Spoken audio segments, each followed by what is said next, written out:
It is the RIOT podcast. Happy Monday, May 23rd edition. I was thinking about this, you guys. 1 week from now, we won't be here. Say it again. We won't be here. And not in like a bad way. It's just it'll be a holiday for us, so we only have 4 days next week. Yeah, we get a Monday where we get to sleep in or watch Stranger Things or whatever we want to do. It sounds nice. So let's pledge to each other. Let's have a good week. 5 days, all right? 5 consecutive. Days. Yeah. 5 consecutive days. Let's just one's push already through down, it. right? You're right. You check off that 4 more days. Look at that. It's practically Friday. We're just going to keep getting better all the way up until the weekend. And hopefully we won't bring it up too much because I know some people don't have Monday off next week. But that's true. if you do, you can count down with us quietly. Can I tell you guys a quick story? I didn't share it on the show. Yeah. But I was just thinking about it. So, my dryer's broken at the moment. Yeah. Still working on getting it fixed. Going to get that taken care of. But in the meantime, I had to go to the laundromat. To dry your clothes. Oh, nice. And so the laundromat near me, I was looking it up because, want to be prepared. And it's really right around the corner from my house. Yeah. Decided not to go to it because the reviews, and there were a lot of them, were all so critical of not the laundry. I mean, they said some people were saying it's not very big, whatever.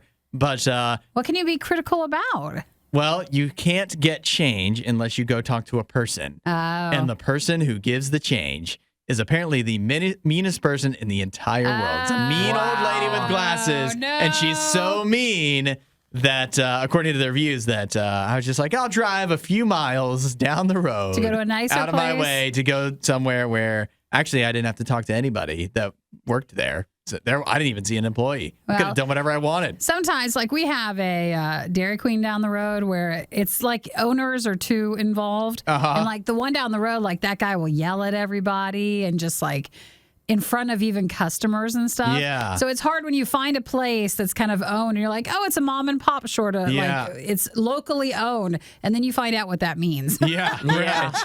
And then you have to meet the mean old lady who's Yeah. the keeper of it. Right, Did you so- wash the clothes there or did you take them washed? Yeah, I washed them there. That was a mistake, obviously. I should have done it at home and then Yeah. just Take dry them them there. there. Would have saved a few bucks, but live and learn. Hopefully, I don't have to do that many more times. If not, stick them outside. It's nice out. Yeah, I know. I need to work on Yeah. that too. I just don't have anywhere to hang You them can hang 'em, outside. yeah. I got to go buy clothespins. I probably will do that, but I wasn't prepared. So What if this becomes your new thing and you just dry your clothes out in the I summer know. heat Think about all the money I'll save. all the time. Yeah, that's very on brand for me. I should do that. It could be good. Come from a rural area, just make total sense. Well, Isaiah, what do we have? Anything to highlight in our podcast today? We've got some good stuff here. So, like, the first thing that I think of when we're doing the show is the Dolphin Story. That's my favorite one. I'm so sad to hear dolphins do this. I'm glad they have friends, but I'm upset about how you find out they know who their friends are. Well, it's not all that different from what dogs do,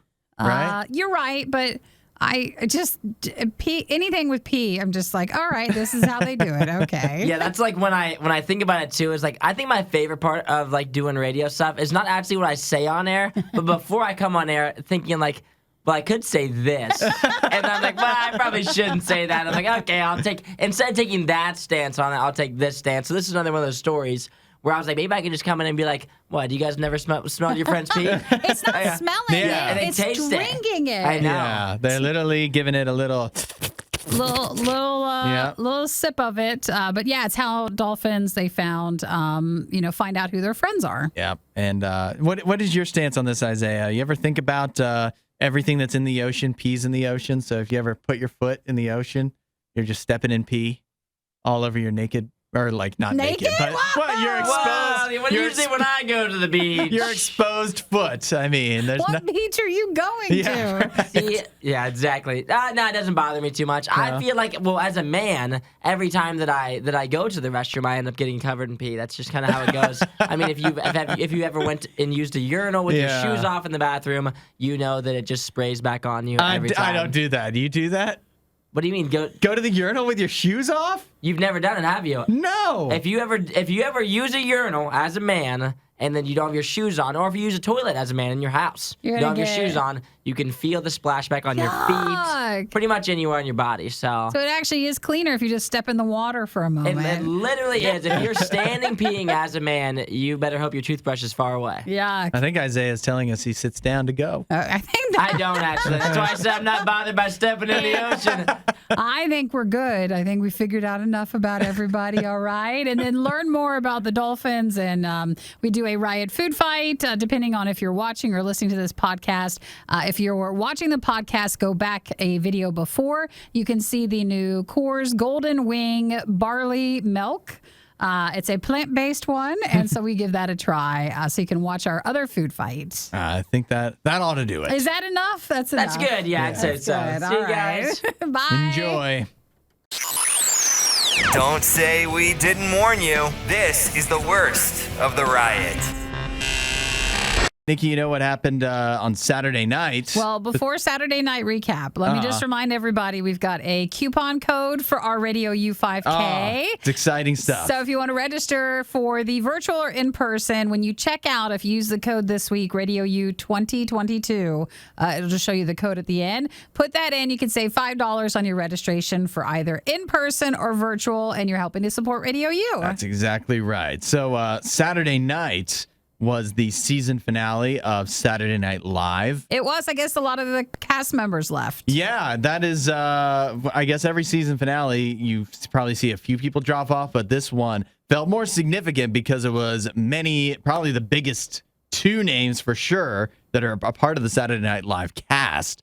Both decided that they're bowing out at this point. So Kate McKinnon and Pete Davidson are the headliners. Well, Pete Davidson was the only one I feel like everybody heard about going into Saturday, because they said they announced it a few days earlier, and then after Saturday they were like, oh, but all these other more popular people left as well. Yeah, so Adie Bryant also is she's on. She's the main goodbye. one too. And Kyle Mooney, who I might say out of the four, I think he might be the funniest. Really? I have to Google and see which one he is. I don't know if you've seen the good Kyle Mooney sketch I can think of is when he's it's with Adam Driver. Yeah. And it's the Del Taco commercial, and he just has to keep saying over and over again, "Oh man, I'm all out of cash. Oh man, I'm all out of cash." And and Adam Driver never thinks he's saying it right. Well, when I see his picture, I remember who he is. And that goes on for about 6 minutes. That's the sketch. Which is probably 4 minutes too long, except in a sketch like that where it's just so repetitive that actually makes it funnier. Well, you can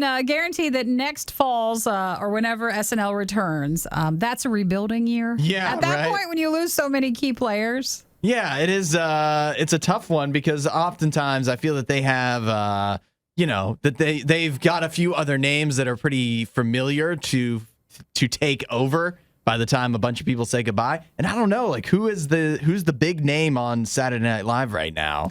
Well, that's not leaving. I was going to say, I think it was one of them. Yeah, right? I'm not sure. I'm not familiar. I only watch sometime on YouTube if there was like a sketch that went viral. Yeah, I usually only tune in if it's a host that I know I definitely want to see. But I don't want to watch the whole show. No. And and then if a sketch happens to come up. But hey, it's the end of an era. It feels like Kate McKinnon especially has been doing Saturday Night Live forever. Mm-hmm. So it's going to be a big switch when the next season comes around in the fall. No, there's one guy left. What is his name? He's in like every sketch and he's been there. Keenan Thompson. Oh, man. I feel like he's been there since you were born. Oh, yeah. Definitely since I was a child, he's been on the show. But you know what? It's better off for it because he's probably still the funniest one. So I think they're maybe making sure that he stays. Yeah. They don't want to lose him. Well, at some point, once you're there for so long, it's just what you do. That's right. So I don't know. That's a grind. So I can't believe that he can that he's still going with it. But it's just the end of an era for Saturday Night Live. So if you watched on Saturday, that was the last show for quite a few of the main cast members. Yeah, we're keeping it pretty positive. But then again, I know especially with Pete Davidson, some people are like, well, now I'm more likely to watch. Well, no, I saw one of his clips of like his ending thing, and he was making a joke how he was never even on the show. I was thinking that too. Like a few times I've watched it recently, he doesn't come up a lot. So that's you know what? I don't think a lot of people are complaining. It's the worst of the riot on Radio U. Another question. I know you were busy partying at a wedding, but did you get a chance to watch any NBA playoff basketball? I did not. No? Nikki? I did not. Well, I hate to say it, but Did you? Yeah, I did. Oh, good. I did, and it made me angry, and I turned it off. Why?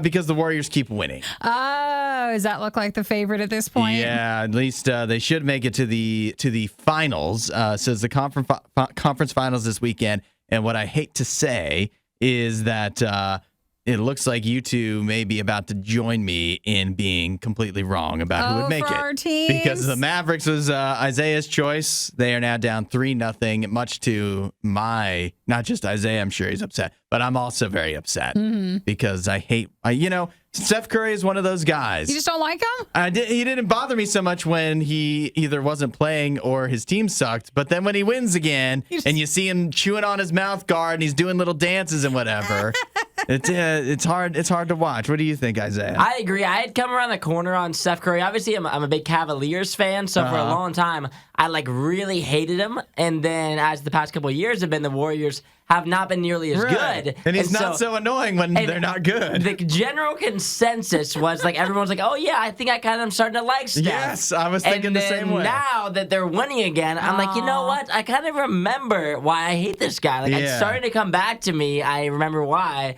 And yet again, I am back on the Steph Curry hate train. I would love if you get to meet him. You're like, hey, I like you when you're not winning, but if you win, I really don't care for you. Yeah, so I'm glad I'm not alone on that one. Many others say that same sentiment there. Yeah. So that series is looking like a done deal. I thought the Mavericks and Luka Doncic would have, at least the first game at home in the series would have a little more something to offer, but it was pretty rough. And then Nikki, your Celtics pick, they are now down 2-1. That's okay. It's not over, No, guys. that one's not over. That one's not even close to over. There's still a chance, but the Heat did look very good on Saturday night, winning the first game in Boston. You need to say some sort of thing where they're like, it's time for the Heat to chill out. Oh, jeez. You need to make it sound all like sportscaster. Nikki, you're already writing the headlines. If the Celtics win tonight, it's going to be Heat get frozen out. That's right. Yeah. It's Celtics extinguish the Heat. Turn down the Heat. Down as Celtics get ready to win. There's so many easy news headlines that just write themselves. But I don't know, man. It's starting to look like a Heat versus Warriors might be in the finals. Maybe the Celtics can pull something out. If the Mavericks can come back from 3-0, that'd be one of the biggest miracles we've ever seen. I've seen the Warriors blow some pretty big miracles. So I could have swore there's a 3-1 thing or something. So I'm not sure. I'm not for sure, though. I don't know. Luka's great. I don't know if he's a LeBron, though. We're finally getting to the end. I mean, just a few weeks left until the end of the NBA playoffs. So just remind me as we get closer that we're actually wrapping things up for real. Yeah. Because this has been a very long finals. But once we get close to the end, we'll let you know. I know we're not there yet, but we're getting closer. You won't hear a show like this anywhere else. And that's probably for the best. The worst of the riot. Radio U. Think back to when you were a child. Yeah. Favorite picture book? Picture book? Yeah. Oh, gosh. You know one, Isaiah? I would say Where the Wild Things Are. Oh, sure. That's a good one. That's a good one. That's a lot of pictures and not a lot of reading. This one had words, but my favorite growing up was Cloudy with a Chance of Meatballs. Oh, yeah? Because I love that. The movie was awesome. The movie was pretty good for a kid's movie. But it had some words to it, but it had pictures. All right, now I want you guys to guess what in this survey of Americans' top favorite picture books from when they were a child, what do you think is the consensus number one favorite? What's the one rhyming guy? Dr. Seuss. Dr. Seuss. Maybe something with that. Dr. Seuss not in the top 5. None of his books in the top 5. Interesting. Which that's amazing to me because I would probably choose one of the Dr. Seuss books for me. I remember these books from when I was a kid. I would not have guessed this in a million years that this is the most popular book from when people were kids. The Berenstain Bears. Them? That is I don't even know what that is. You don't know the Berenstain Bears? I have no idea what that is. You do. Yeah. I don't know. Let me see if I can find a picture for you. It was like a brother and sister bear and their mom, and then there was a baby bear. Look at that. You don't recognize that? That doesn't really seem all that familiar to me. I'm looking. you I must guess. have. Oh, yeah, that does look kind of familiar. I guess. The mom is like wearing a nightgown or something. Yeah. I don't know. It's been so long since I've looked at a children's book. Sure. Like, I haven't really thought about this but topic with, in a while. With the kids' books, though. Don't lie. You know you miss them. Oh, big time. I was a big time reader, if you couldn't tell. I have so much knowledge now. He was always reading the Berenstain Bears. Yeah, he had to get it somewhere. Well, the Berenstain Bears, I cannot believe that's number one. Filling out the top 5, this was a survey of 2,000 Americans where they asked them about a few different questions about books from growing up. Giving Tree was number 2, Peter Rabbit number 3, Goodnight Moon, and then Madeline. No Dr. Seuss to be found, Cat in the Hat or otherwise. They say if you're looking at chapter books, going a little bigger, Alice's Adventures in Wonderland, Little House on the Prairie, and then Charlie and the Chocolate Factory. So I guess what's a little interesting is if everybody has such fond memories of loving the Berenstain Bears when they were children, how come they haven't turned that into like a movie thing? It was a show when you were younger, I thought. Yeah, but that's not the same. You want a movie? Everybody got a show and a cartoon for children at some point. Peacock is jumping on this. Yeah. I will be the showrunner. It feels like something like Peacock or Paramount Plus, maybe? Yeah. Whoever wants to buy up the rights or maybe owns the rights to Berenstain Bears. The Berenstain Bears is the one, the reason it's still like in my consciousness is because it's like the classic example of the Mandela effect because of how you spell it. You know how to spell Berenstain, Nikki? Because Isaiah obviously doesn't. But was it Berenstein? That's what everybody thinks. Is it not? But it's not. What is it? It's Stain. It's a stain. And if you look at it, just if you picture it in your mind, everybody pictures it with an E. But so that is the Mandela effect that collectively we've convinced ourselves we remember something that never existed. Weird. Yeah. Wow. Yep. Isn't it? Come on. Act like you can. That's incredible. No wonder it's the number one children's book of all time. That's probably why people. That's probably why it's number one. That's how everybody remembers, just because of that. Exactly. Isaiah's like, great. I love the Berenstain Bears. Berenstain Bears. So I just can't believe. I mean, I remember those books from being a kid. I just never who was like, yeah, that's my favorite. Apparently, that could not. I can't believe that's the number one book. Right? That just makes no sense. It makes no sense. So many great books from when you're a child. Bears sell, okay? All right. I guess so. People do love I guess bears. so. But even you love bears, and you didn't say Berenstain Bears. I think I'll never meet someone my entire life. If I ask this question to everyone, I guarantee no one would say. I think the Berenstain Bears are probably my favorite. You got to make that your new icebreaker and report back. Yeah, to exactly. us. That's what I'm asking people that every day. And when I find someone that says that, I'll quit my job. Why don't you save that for your next date? Yeah. And then you start that as an icebreaker in the beginning. It'll be a great one. It'll be a hit. This is Radio U's Worst of the Riot. Dolphins are amazing creatures. I right? think so. They're very intelligent. I think they're very intelligent, but I think there's a lot of mystery surrounding them. They're like they're kind of like the dogs of the sea. Would you say? Yeah, the golden retrievers. Yeah, right. If you lived in the ocean, I bet if everything was different and humanity lived in the ocean, I bet you we'd have dolphins as pets. Well, if you also find yourself in the water, I think the dolphin is what you want to come and help you. Yeah, right. They can be very friendly. Well, it turns out one of the things about dolphins is like they swim in pods, right? And they all have dolphin friends. They're very social, whatever. Do you know how dolphins are able to tell which dolphin is which? Do they at them? They talk to each other? Is that your dolphin impression? That's all I got. That wasn't bad. And I could pretty much tell what you were doing. That's a dolphin. It was either that or you were like scratching a balloon against a surface. They actually they do not do that way, although they do speak to each other. But the way they can differentiate their friends, they've just figured this out in a new study, is the dolphins will sample each other's urine. No, they don't. They do. How did they figure that out? How did that get studied? So they had different dolphins in different tanks. Yeah. And they took samples of each of the dolphins' pee, and then they had a way where they would, insert that into each tank. And the dolphins would be able to tell based off of that. They had a way of signaling if based it off was of their that friends? which dolphin that came from. Well, I'm glad that's not how we do it as humans. And so you know what? That's crazy, right? Dolphins they don't have noses. Yeah. So I mean they have a blowhole, so that's the equivalent, but you don't smell through a blowhole. They don't really. I think I forgot that they don't smell through their little snout thing. Yeah, right. But so I guess they're kind of like snakes, right? Because they say snakes With their don't smell tongues? stuff either. They taste stuff with their tongues.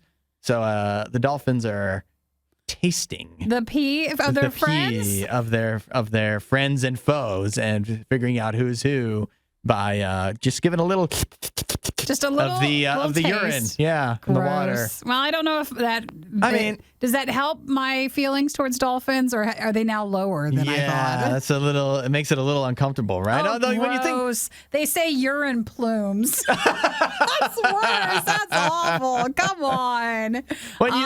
Then they say that they'll be able to see from the plume if they're going to join their friends in the pod again. yeah. So that's kind of how they know which friend group is actually if theirs. it was a friendly urine plume or not so or something much. they weren't. Gross. I don't need to know any more about that. You don't want to know more about dolphins? I don't. They're so intelligent. I think we have a lot to learn. Yeah, we do. Great. Yeah, it's crazy though when you think about it, right? Because or maybe it's not so bad because dolphins live in the ocean. Everything in the ocean has Pees pee in the somehow, ocean. right? So some percentage of the oceon is just pee. Thanks for I don't know ruining what all of percentage it. of it is, but I mean probably higher if you're in New Jersey or something. But just generally, a lot of the ocean has pee, and the dolphins and every fish is just swimming around with their mouth open. They're always getting pee. They might as well put it to good use. So if you find yourself lost in the ocean, say a tragic boat accident or something, and you just get swept into the sea, and you're just praying for something to come and help you, and you see that it's not a shark fin, but it's a dolphin, are we supposed to be? Yeah, let out a little tinkle. And hopefully the dolphin will give it a taste and decide that you're friendly. It'll be like, oh, it's my friend Hudson. Yeah. Thanks for watching the worst of the riot. Since you made it this far, you might as well like, subscribe, and check out riot.radiou.com for even more riot.